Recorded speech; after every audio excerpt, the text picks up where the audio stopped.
శ్రీ మహాగణాధిపతయే నమ. శ్రీ గురుభ్యో నమ. శ్రీ సరస్వత్యై నమ. అందరికీ నమస్కారం. వాగ్దేవి సరస్వతి ఛానల్కి స్వాగతం.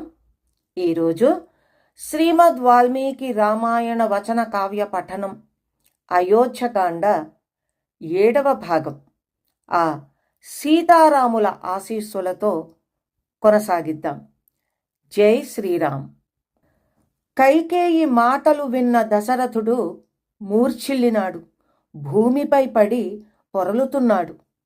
కైకకు కోపం వచ్చి ఈ విధంగా చెప్పింది: నాకు వరాలిచ్చి ఇప్పుడు పరితపిస్తున్నావు. నా ఉపకారానికి నీవిచ్చిన ప్రత్యుపకారమేమిటి అని ప్రసంగవశాత్తు రాజులు అడిగితే ఏం చెబుతావు? ఎవ్వెత దయచేత బ్రతికానో ఆమెకు అసత్యమే ప్రత్యుపకారంగా చెల్లించాను అని చెప్పుకుంటావా? నీ వలన నీ వంశం మొత్తానికి అపకీర్తి కలిగిస్తున్నావు. నీవు మాత్రం ధర్మం తప్పి నడువ చూస్తున్నావు. నీవు రాముడికి అభిషేకం చేస్తే నేను నీ ఎదుట విషం అధికంగా త్రాగి మరణిస్తాను. కౌసల్యను రాజమాతగా అందరూ గౌరవిస్తూ ఉంటే చూస్తూ జీవించడం కంటే మరణించడం సర్వదా శ్రేయం. భరతుడి మీద ప్రమాణం చేసి చెబుతున్నాను, రాముణ్ణి అడవికి పంపించడం వినా మరి ఏ వరమిచ్చినా నాకు తృప్తి కలుగదు. ఆ మాటలు విన్న దశరథుడు హా రామా అంటూ నరుకబడిన చెట్టులా నేలకూలాడు. కైక, నీవు వయసులో ఉండగా శీలవతిగానే ఉన్నావు. ఈ ప్రౌఢ వయస్సులో శీలభ్రంశాన్ని పొందుతున్నావు. నాకు, నీకు, ప్రజలకు, భరతునికి ప్రియం కలిగించాలి అంటే రాముని పట్టాభిషేకానికి ఆటంకం కలిగించకు. భరతుడు పరమ ధార్మికుడు. నేను రామా అడవికి పొమ్ము అని ఆజ్ఞాపించగానే వివర్ణత పొందే రాముని ముఖాన్ని నేనెలా చూస్తాను? రాజులందరిలో రేపు రామ పట్టాభిషేకం చేస్తాను అని మాట ఇచ్చాను. అది తప్పిపోతే దశరథుడు ఇంతటి మూర్ఖుడా అనే రాజులంతా నన్ను పరిహాసం చెయ్యరా? పండితులు, గుణవంతులు రాముడేడి అని అడిగితే వారికేమి సమాధానం చెప్పేది? నేను రాముని పట్టాభిషేకాన్ని గురించి ప్రజలకు చెప్పాను. దానిని నిర్వర్తించలేకపోతే నేను అసత్యం పలిగినట్లు కాదా?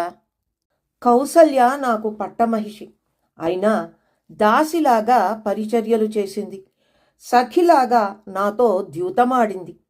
భార్యగా ధర్మానుష్ఠానం నిర్వహించింది. నేనితర స్త్రీలను వివాహమాడినప్పుడు తోబుట్టువులా సహకరించింది. నా శరీర పోషణంలో తల్లిలా శ్రమించింది.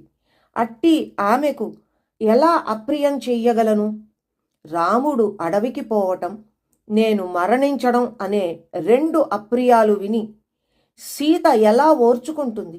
రాముడు అడవికి పోతే కిన్నరుని విడిచిన కిన్నెర స్త్రీలాగా సీత మరణిస్తుంది, లేదా నిరంతరం దుఃఖిస్తుంది.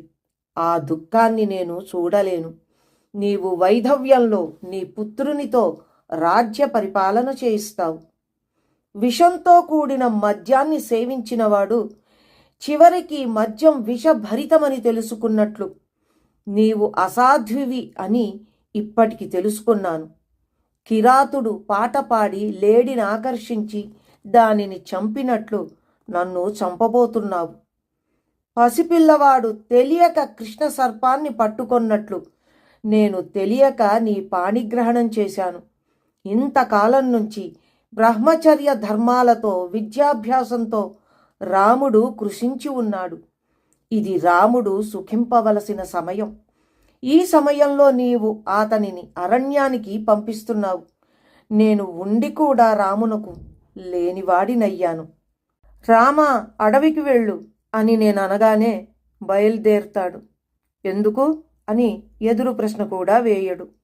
నా ఆజ్ఞకు ప్రతికూలంగా మాట్లాడడు. ఈ విషయంలో నా శాసనాన్ని వ్యతిరేకిస్తే ఎంత బాగుండును? రాముణ్ణి అడవికి పంపిస్తే ఆ బాలగోపాలం నన్ను ఛీ అంటుంది. మృత్యువు నన్ను కబళిస్తుంది.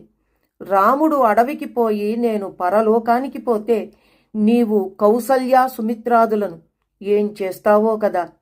కైక, కౌసల్యను సుమిత్రను నన్ను 3 కొడుకులను నరకంలో పడద్రోసి నీవు మాత్రం నీ కొడుకుతో సుఖంగా ఉండు. రాముణ్ణి అరణ్యానికి పంపించడమే భరతుడి అభిమతమైతే వాడసలు నా కొడుకే కాదు. నీ వలన నాకు సమస్త జన మధ్యంలో ధిక్కారము, అవమానము కలుగబోతున్నాయి. ఎల్లప్పుడూ వాహనాలపై విహరించే రాముడు నట్టడవిలో పాదచారిగా ఎట్లా జీవించగలుగుతాడు? నా రామునికి వంటలవారు నేనంటే నేను అని ముందుకు వచ్చి మంచి రుచికరమైన భోజన పదార్థాలు వడ్డిస్తున్నారు. అలాంటి రాముడు కందమూలాలని ఎలా భక్షిస్తాడు? నారచీరలు ఎలా ధరించగలుగుతాడు? స్త్రీలు స్వార్థపరులు. వారు పురుషులకు అప్రియం చేస్తారు. వారు నశింతురుగాక. అలా అన్నానని లోకంలో స్త్రీలంతా అలాంటి వారు కారు. భరతుని తల్లి మాత్రమే అటువంటిది. రాముడికి బాధ కలిగితే ప్రజలు సహించలేరు. తండ్రులు కొడుకులను, భార్యలు భర్తలను విడిచి రాముని కోసం పరితపిస్తారు. స్థావర జంగమాత్మకమైన ఈ లోకమంతా కోపిస్తుంది. నేను, రాముడు, లక్ష్మణుడు లేని ఈ రాజ్యాన్ని భరతుడు నాశనం చేయటమనే రూపంతో పరిపాలిస్తాడు. రాముణ్ణి అడవికి పంపించమని అడిగిన నీ పళ్ళు 1000 ముక్కలై నేల రాలిపోవాలి. సర్వ సద్గుణ పరిపూర్ణుడైన రాముణ్ణి ఎలా నిందించగలుగుతున్నావు? నువ్వు కేకయ్య మహారాజు కడుపున చెడబుట్టావు. నీవు నాశనమైపోయినా సరే నేను మాత్రం నీ మాట వినను. నీవు మంగలి కత్తి వంటి దానవు. నేనిక జీవించలేను అని అనేక విధాలుగా భూమిపై పొరలుతూ కైకేయి పాదాల మీద పడబోయినాడు. ఆమె పాదాలింకొక వైపుకు చాపింది. దశరథుడు మరోవైపుకు పడిపోయాడు.